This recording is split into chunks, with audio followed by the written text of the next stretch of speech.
Today is day 64 and my ride's going to be here any minute to take me up to the park entrance where I was 2 days ago. Start trekking up Kilimanjaro. I've been totally calm about it until today. No, I don't know if it's like stage fright or some kind of jitters, but this morning I'm just like my heart's racing and almost like my stomach's a little upset. I'm really nervous. I don't know, I feel like I have one chance to get this right. You know, I've come all this way. If I don't summit Kilimanjaro, I don't have time to do a second attempt. I don't have the money. And part of me realizes that that's exactly what gets climbers into trouble sometimes. I don't know, I'm back to that situation where my margin of error is pretty low. It's not zero, but it's low. The only good thing is I booked 7 days on the mountain, so you know that does give me a little wiggle room with the trek itself. But today's the first day of the trek, and that's it. The bicycle's gone. I don't even have it anymore. This bag right here is everything I have.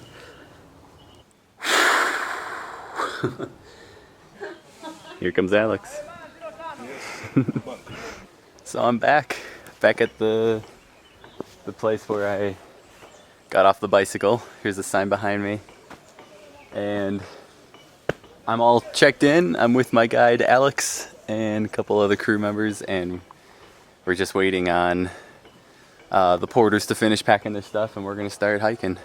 7 days of walking, I'll be on top. Feels good. I'm glad I'm here. It's raining up top. It's raining up on the summit, and all the water came down in a flash down this little man-made channel.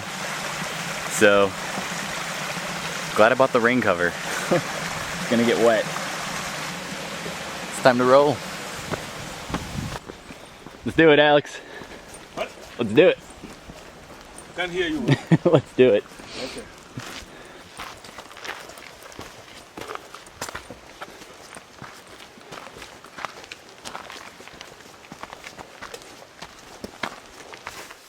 There's a quick trail down into the crater, so why not? This place used to be an erupting volcano, and now it's actually like a bit of a jungle.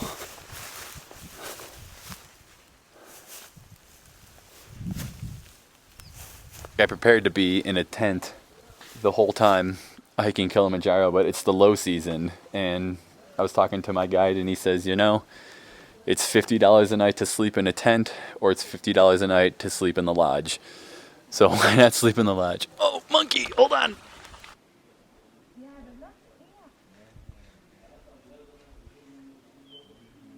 I don't know, if I'd had the choice in what time of year to come to Kilimanjaro, maybe I would have planned it a little differently, but at the same time it's kind of nice that it's not overrun with 100 tourists, so not gonna complain.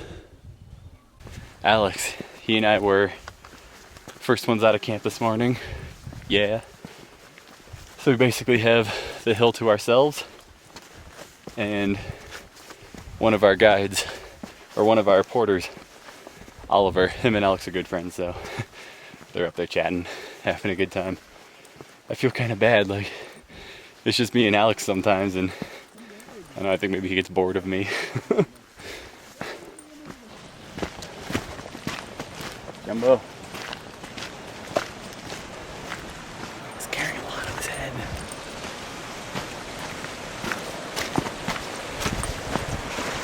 Jumbo. How are you? Good, how are you? Good. Jumbo.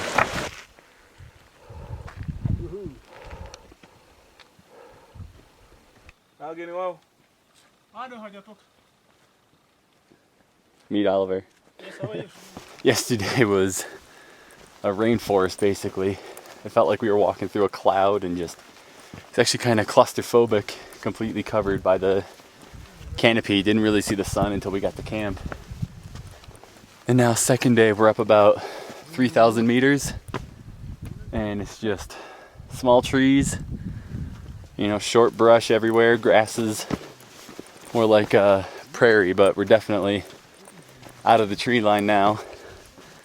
And it's amazing how just going up a couple hundred feet completely changes the landscape, you know?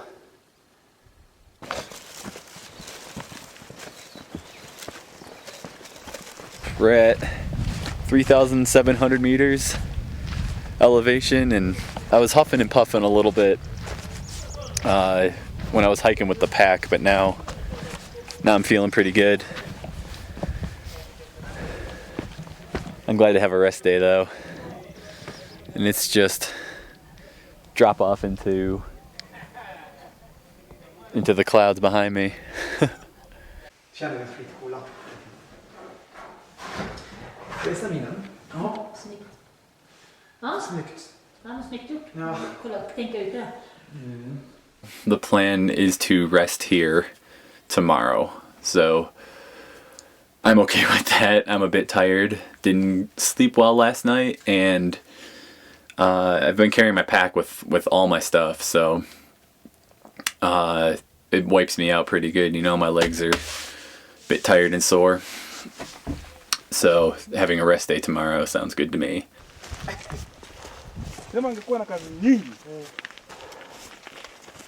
And there's Kibo.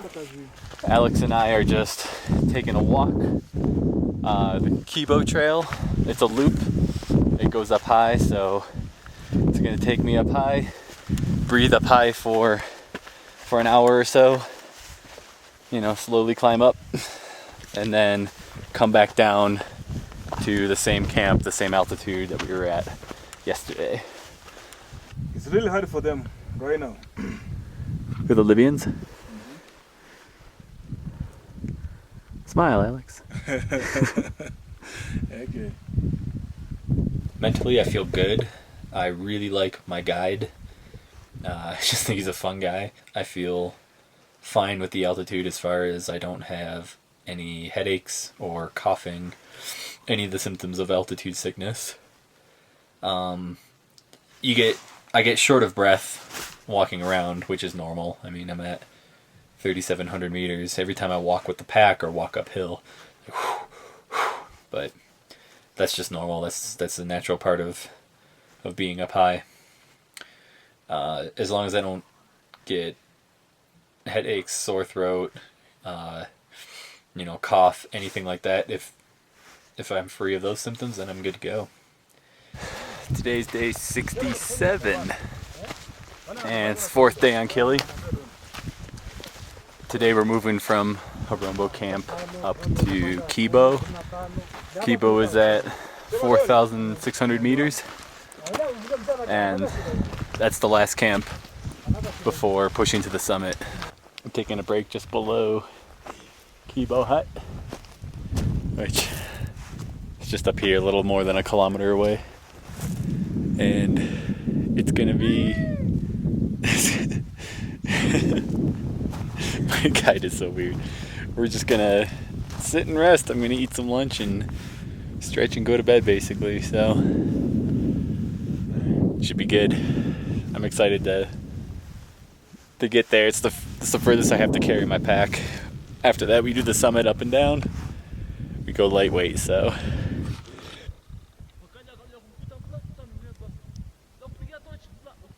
this is Kibo camp. I'm the first of the clients to arrive. I'm ahead of all the other groups. I don't know if that's a good thing or not. I hope I didn't rush this too much. This is probably the last day for this shirt. First of all, it's cotton. It's not going to the summit either way. But my guide and some of the porters were teasing me and taking photos because it's in pretty bad shape. And it's just been torn to bits. It served me well over the last 2 months, but that's the end. 7 days ago, it was hard to ever Imagine this day, you know? Day before the summit. It stopped actually snowing for the moment, but it's all on the ground. It's all, it's sticking. It's cold, man. And this is before we go up in the middle of the night.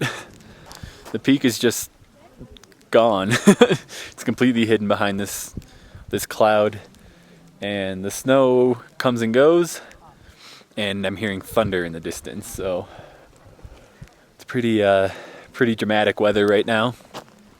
But at the same time, the wind isn't blowing, and I'd rather have snow than rain any day.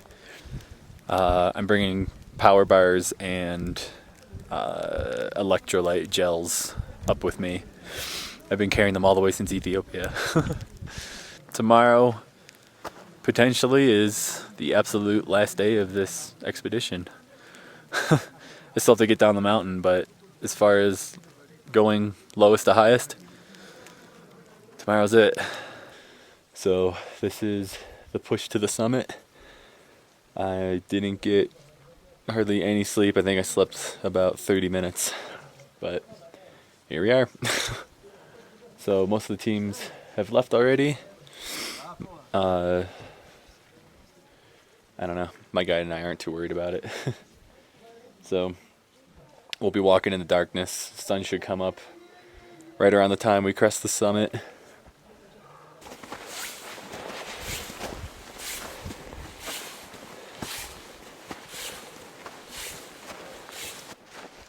We're gonna have the moon any minute. What? We're gonna have the moonlight any minute.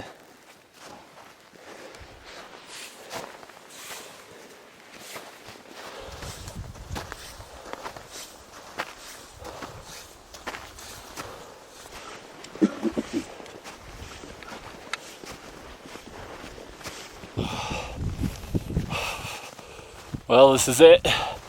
Walked through about ankle deep snow for the last 6 hours, straight through the night. And now the sun's coming up behind me. But this wind is distorting all the audio, I know it. But look behind me. There she be. That's Uhuru Peak.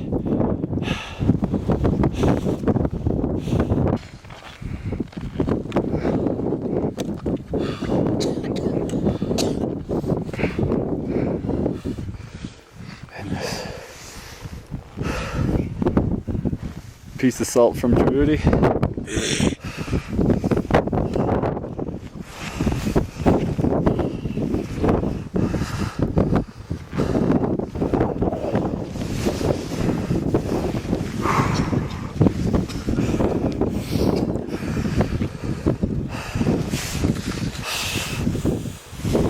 And it's over.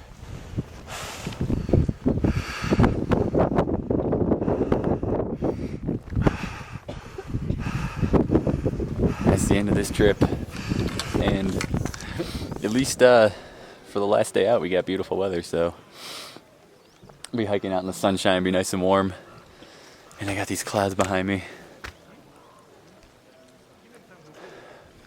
Beautiful day for a hike down a mountain. Yeah.